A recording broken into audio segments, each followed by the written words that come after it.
Aber der Enkel Leid, bis ihr seht, wunderbar herrlicher, schöner Montag mit Sonnenschein.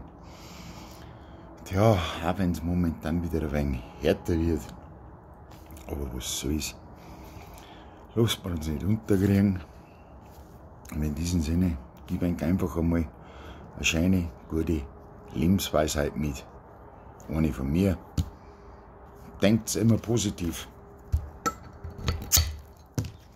Immer positiv denken, so wie ich.